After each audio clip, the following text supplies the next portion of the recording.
Let me just adjust my tie here. All rise. This is the Honorable Sam, a.k.a. the Chief Presiding, and I'm bringing you another special podcast series on In the Can. We're talking Bluff City Law. This is our first live episode, so we got dressed up like an attorney would, a respectable attorney in Memphis, to talk to you about Bluff City Law. This is part of the Barn Burner Podcast Network, so check out www.the-barnburner.com for other content, and also other podcasts, Backdoor Cut, Grit and Gridiron, and Theater and College Hoops. Now, members of the jury and Barn listeners, we're going to get right into the law of the Barn City.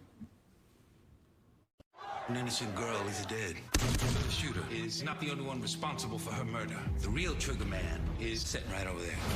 He's posting messages filled with hate to this legion of followers. Makes him just as responsible for it. You're talking about limiting free speech. It's not illegal according to the First Amendment. Was encouraging people to stand up for their beliefs. I should yank you out that box. You're a disgrace to this nation. New Bluff City Law, next Monday on NBC.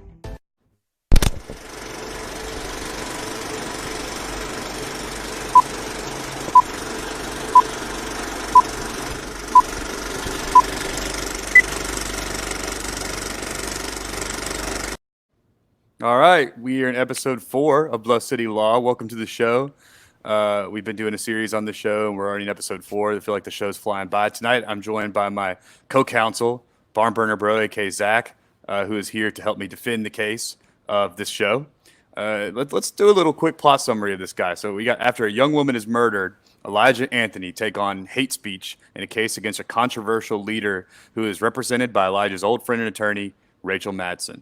So, we get a pretty early controversial episode, kind of harkening back to some of the Charlottesville stuff, some of the right-winger, white supremacist stuff. So there's pretty deep themes in this episode.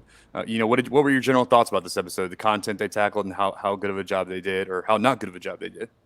Yeah, I definitely felt like this one was more of a intentionally, very relevant, very intense episode, kind of like the one last week with the guy wanting to change his age. I felt like that was kind of goofy, but obviously this episode tackles blatant racism and also freedom of speech and a lot of different topics that people, are hotbed topics in today's day and age.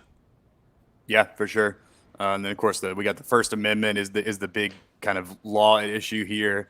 There's a girl murdered during a white riot, and the girl's parents are suing the dude who allegedly incited the riot, saying that, hey, dude, you got all these dudes riled up, and so now my daughter got killed in this, so therefore you owe us some money. And they, the defense, and this guy is claiming look, it's free speech. I can say anything I want as long as I don't directly incite violence. I could say whatever I want. I can believe whatever I want, which is true. It's one of the hardest held beliefs in American law. The First Amendment. It's literally the First Amendment. Yeah, and he's not even there at the riot if I remember correctly. He's live tweeting the event, but he's not performing the acts of violence or protesting even. Right. Yeah. So we see that happening, and we see kind of a weird episode from Sydney. She's kind of going into a will, I believe. You're gonna have to fill me in on what's going on with her in the will. And then we got Jake is still dealing with his ex-client George, the criminal that he's now gotten out of jail, who's going through his own mental health issues, and he's kind of figuring out what he's going to do now that he's out of jail. That's always the question once you become institutionalized. So we find him kind of figuring that out. But what did you make of the will plot line, the estate planning plot line? Yeah, that one was kind of hard for me to follow. I felt like with the George, we kind of got to know him a lot more last week.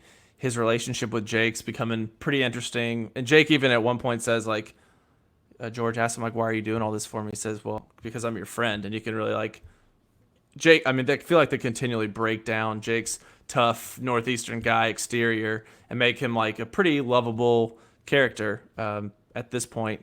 Just like Tom Brady, Yeah, goofy exterior, but, killer inside. Maybe kind of the reverse of that. Yeah, exactly. Yeah, but the will plot line, I didn't follow that as much. Kind of at that point, it was harder to pay attention when you knew you had such an intense main plot going on. It was kind of an easy spot to zone out a little bit, I thought. Yeah. So that I felt like they tried to do 3 different things at once. Most of the other episodes have been like main plot, secondary plot. Having a tertiary plot also is kind of a little bit confusing to follow.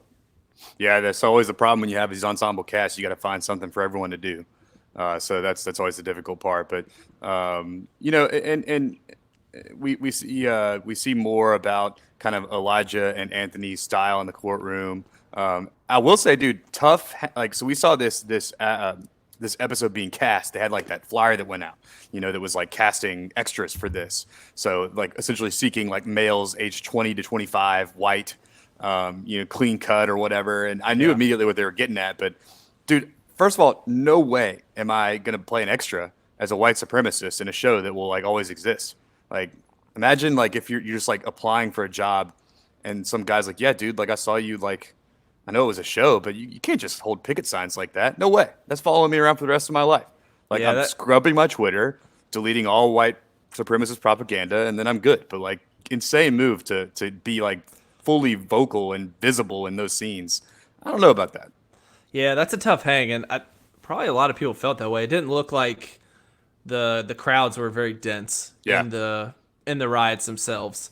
Like if you see one on TV, or God forbid you're part of one, they all look much more dense than the one that was on the show tonight. Yeah, I think they extras on television shows like this, network dramas, probably don't make like so much money. So you're probably getting like $50 in a catered lunch, and then you call it a day. But I thought that was interesting that they managed to cast some people to come out there and do that. We got the visual body cam evidence too. We had the cop body cam, so they kind of hit on that as well. That sort of hot button issue, and Elijah used the switch back and forth from the tweets to the moments that the violence occurred, on the cop's body cam to pretty good effect with the jury, I thought. Yeah, I thought that was a really cool way to use his case. That was nice. Yeah, then he pump faked the jury with that whole, like, did he actually get pissed at the guy? And, like, he threatened to essentially murder the white supremacist defendant. Like, he says, to take you out of that stand and beat your ass. I'm from South Memphis. Don't you forget. This is how we talk in South Memphis. I've never been there. But yeah, like I just can't fathom his voice. It really just annoys me. Apparently it doesn't bother people as much though. Like apparently like many people are like, no, it's fine. It's like, but is it like, I don't. It doesn't bother me really. Yeah, I don't know. I don't think twice about it. I think he's doing too much, but I don't know. So we got that going on. It was a pretty good plot line. And then George we see playing in the Court Square fountain. He's excited. All he wants to do for his whole life is play in the Trevi Fountain in Rome, Italy, for some reason. I don't know why that's his dream, but it is. And he just wants to emulate that, but he doesn't have the money to go do it for real. Fun fact, you and I have been there. That's correct. And it was totally closed and not could that not exciting. have played in it. So honestly, really good George didn't go in the summer of 2015 because then he would have stared at a fountain under construction. And so his dreams would have been dashed and he spent all that money for nothing. Yeah, people were still throwing money in the empty fountain, though. We probably did that, too. I don't remember. I don't necessarily remember much. We just went and got gelato multiple times. A lot of gelato. So, George, if you go to Rome, don't worry about the fountain, dude. Yeah, just get gelato. Yeah. Okay, so what other Bluff City sites do we see? We got Court Square, got a big scene with George playing around in there, kind of a silly moment amidst the very serious courtroom drama. We had Flight Bar. We have Elijah and his old friend and attorney Rachel Madsen go kind of have dinner at Flight, and they sit at the bar another night. Also, they got history, dude, for sure. Like, do we think they banged? I'm like, I would assume there was a lot of tension there. A lot of sexual tension for sure. Yeah. So Elijah's a dog, as we find out again and again. Yeah, I think that. I mean, and she talks about being on the road a lot and working. It's just a scenario where that had to have happened. Yeah. And we know he cheated multiple times on his wife, and so it's just classic Elijah, really. But that was a side there, a little sidebar to use legal terminology. So you were saying Bluff City sites. So the nice. Yeah, got you. The psychiatrist. So what's his name? Jake and George go to a psychiatrist's house, and on the bluff. Oh, that was a psychiatrist's house? I thought that was Jake's house. I don't know. Maybe I misread that. I don't know. I thought it was the doctor's house. Someone's got a dope-ass house on the bluff. They overlooks the river, which is sweet. Yeah, that house was phenomenal. You see the barges going down the river. I thought that was pretty cool. Yeah. Some shots at the end of Elijah and Sydney are down near the train station, and you can see arcade restaurants in the background. It's kind of blurred out, but it's definitely there. Shout And out that's, arcade. Got some murals there, and they're talking about flowers, and I believe again about Sydney's mother.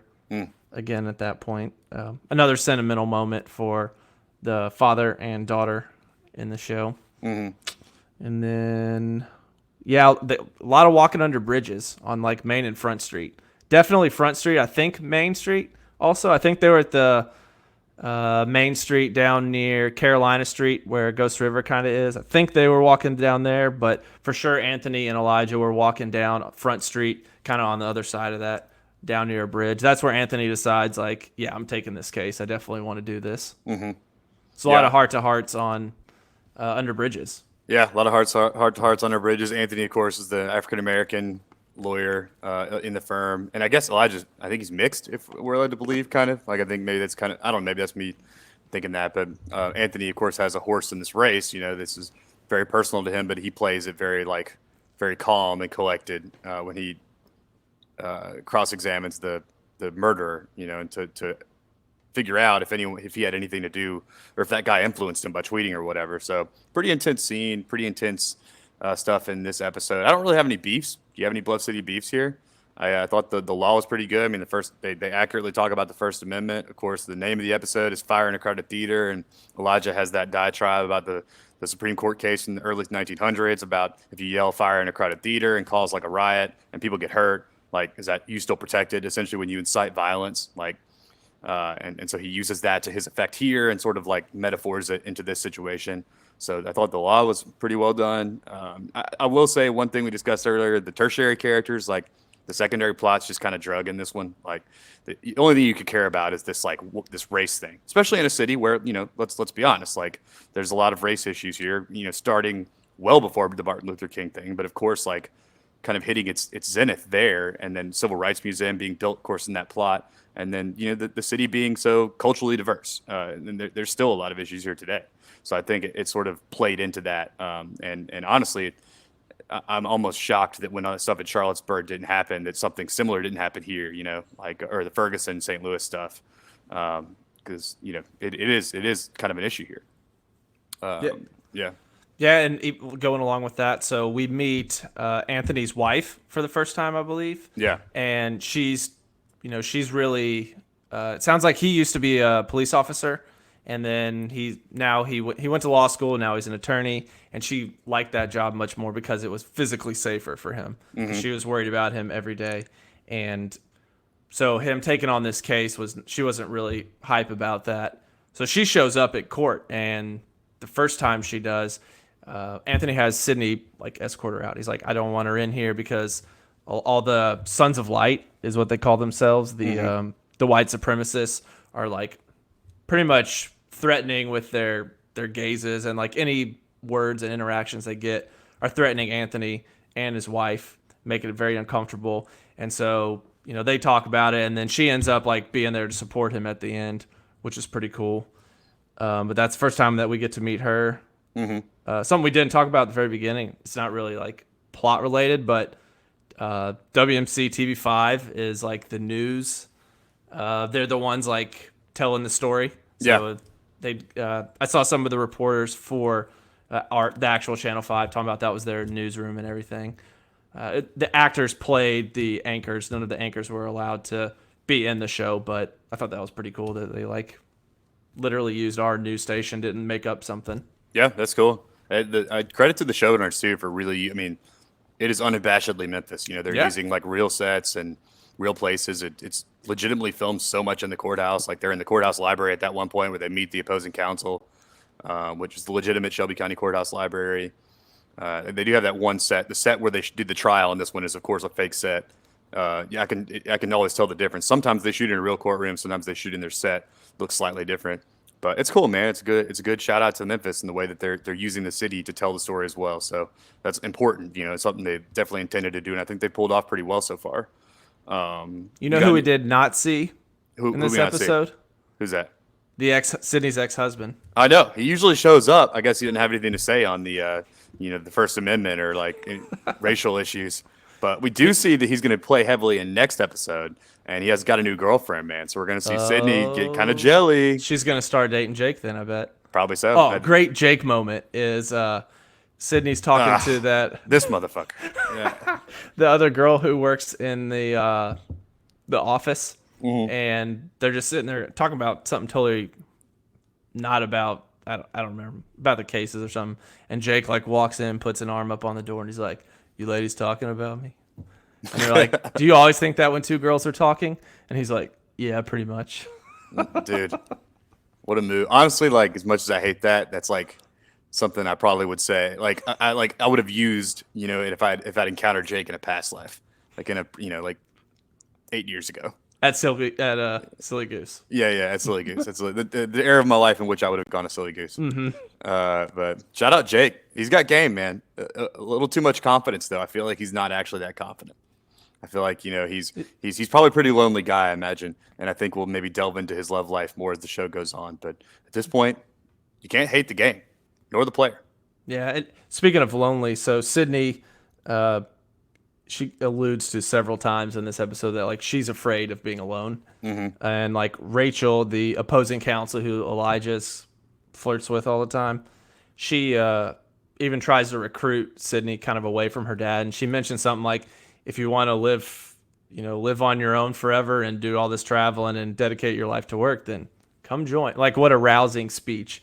But clearly she's kind of like, and the opposing counsel kind of reflects on like her sisters have this quote unquote normal life, and she's got this like crazy life, and she doesn't know if she feels satisfied. And so I think Sydney's kind of like working her way towards being that person if something doesn't change. So she's really trying to like bond with Emerson. Yeah. And at the end, I think she audibly says to Emerson, like, she's afraid of him ending up alone. And Emerson's like, well, you have your dad. And he's like, and me. And then you're like, oh, they're getting to know each other. Yeah, Sydney's about that work-life balance.